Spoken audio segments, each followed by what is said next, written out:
നമസ്കാരം എല്ലാ സുഹൃത്തുക്കൾക്കും ഒരിക്കൽ കൂടി ഫുട്ബോൾ കിക്ക് എന്ന യൂട്യൂബ് ചാനലിലേക്ക് വീണ്ടും സ്വാഗതം. കേരള ബ്ലാസ്റ്റേഴ്സിനെ കുറിച്ചും ഇന്ത്യൻ ഫുട്ബോളിനെ കുറിച്ചുമുള്ള ഏറ്റവും പുതിയ അപ്ഡേറ്റുകളാണ് ഇന്നത്തെ വീഡിയോയിലൂടെ നമ്മൾ നോക്കാൻ പോകുന്നത്.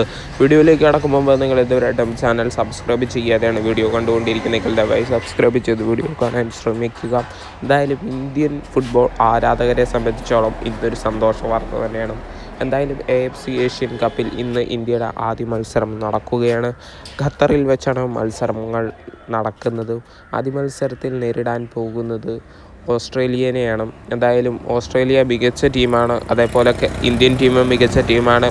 എന്തായാലും ഇന്നത്തെ മത്സരത്തിൽ ഇന്ത്യ വേഴ്സസ് ഓസ്ട്രേലിയ മത്സരത്തിൽ ഏത് ടീം വിജയിക്കാനാണ് സാധ്യതയെന്ന് നിങ്ങൾ കമൻറ്റ് ബോക്സിൽ അറിയിക്കുക. എന്തായാലും ഇന്ത്യ ഒരു ഗോളിന് വിജയം കരസ്ഥമാക്കട്ടെ എന്ന് തന്നെ ആശംസിച്ച് എന്തായാലും ഇന്നത്തെ മത്സരം എങ്ങനെ തത്സമയം കാണാമെന്നാണ് ആരാധകരുടെ ചോദ്യം. ജിയോ സിനിമയിലൂടെയും സ്പോർട്സ് ഐറ്റിയിലൂടെയും മത്സരങ്ങൾ തത്സമയം കാണാൻ സാധിക്കും. ഇന്ത്യൻ സമയം വൈകുന്നേരം 5 മണിക്കാണ് മത്സരങ്ങൾ നടക്കാൻ പോകുന്നത്. എല്ലാ ആരാധകരും 5 മണി മുതൽ തത്സമയം TV-യിലൂടെ മത്സരങ്ങൾ കാണാൻ സാധിക്കുന്നതായിരിക്കും. അപ്പോൾ ഗൈസ്, രാഹുൽ KP മത്സരത്തിന് മുന്നോടിയായി പറഞ്ഞ വാക്കുകൾ നോക്കാം. ഇന്നലെ പറഞ്ഞ വാക്കുകളാണ്: നാളത്തെ മത്സരത്തിനായി ഞങ്ങൾ തയ്യാറാണെന്നും ഞങ്ങൾ ആരെയും ഭയക്കുന്നില്ല എന്നുമാണ് കേരള ബ്ലാസ്റ്റേഴ്സിൻ്റെ മലയാളി താരമായ രാഹുൽ KP ഇപ്പോൾ പറഞ്ഞിരിക്കുന്നതും. നമുക്കറിയാം, മികച്ചൊരു സ്ക്വാഡ് തന്നെ ഇന്ത്യൻ ടീമിനുണ്ട്. അതുകൊണ്ട് തന്നെ ഇന്ത്യൻ ടീമിനെ വിശ്വസിച്ച് തന്നെയാണ് ഇഗോർ സ്റ്റീമാച്ച് ഇന്ന് കളിക്കളത്തിൽ താരങ്ങളെ ഇറക്കുന്നത്.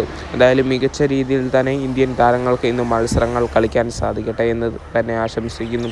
നമുക്കറിയാം, ഇഗോർ സ്റ്റീമാച്ച് കഴിഞ്ഞ കുറച്ച് മത്സരങ്ങളിലായി മികച്ച ടീമിനെ ഫോം ചെയ്ത് മികച്ച മത്സരങ്ങളെല്ലാം വിജയം കരസ്ഥമാക്കുന്നത് നമ്മൾ ഇതിന് മുന്നോടിയായി കണ്ടിട്ടുണ്ടായിരുന്നു. എന്തായാലും വിജയം കരസ്ഥമാക്കട്ടെ എന്ന് ആശംസിച്ച് അടുത്ത അപ്ഡേറ്റിലേക്ക് കിടക്കാം. അടുത്ത അപ്ഡേറ്റ് കേരള ബ്ലാസ്റ്റേഴ്സ് ആരാധകർക്ക് സന്തോഷിക്കാൻ വകയുള്ള ന്യൂസാണ്. മലയാളി യുവതാരം എബിൻ ദാസ് സൂപ്പർ കപ്പിനുള്ള കേരള ബ്ലാസ്റ്റേഴ്സ് ക്യാമ്പിൽ എത്തിയിട്ടുണ്ട് എന്നാണ് നമുക്കറിയാൻ സാധിച്ചിരിക്കുന്നത്. കേരള ബ്ലാസ്റ്റേഴ്സ് റിസർവ് ടീമിലും ഇന്ത്യൻ അണ്ടർ-60, അണ്ടർ-80 ടീമിലും കളിച്ച താരമാണ് എബിൻ ദാസ്. എന്തായാലും സൂപ്പർ കപ്പിൽ താരത്തിൻ്റെ അരങ്ങേറ്റം കാണാൻ സാധിക്കുമെന്നാണ് ഇപ്പോൾ ആരാധകർ പ്രതീക്ഷയോടെ കാത്തിരിക്കുന്നത്. ജസ്റ്റ് റൂമറായിട്ട് മാത്രം കണ്ടാൽ മതി. എന്തായാലും താരം മിക്കവാറും സൂപ്പർ കപ്പിൻ്റെ സ്ക്വാഡിൽ ഇടം പിടിച്ചിട്ടുണ്ടാകാൻ സാധ്യതയുണ്ട്. എന്തായാലും പുതിയൊരു സൈനിങ് അല്ലെങ്കിൽ പോലും പുതിയ താരത്തിനെ ഇപ്പോൾ ടീമിൽ എത്തിച്ചിരിക്കുക തന്നെയാണ് കേരള ബ്ലാസ്റ്റേഴ്സ്. വീഡിയോ ഇവിടെ വെച്ച് നടക്കുന്നത് ഇഷ്ടപ്പെട്ടെങ്കിൽ ലൈക്ക് ചെയ്യുക. Thank you.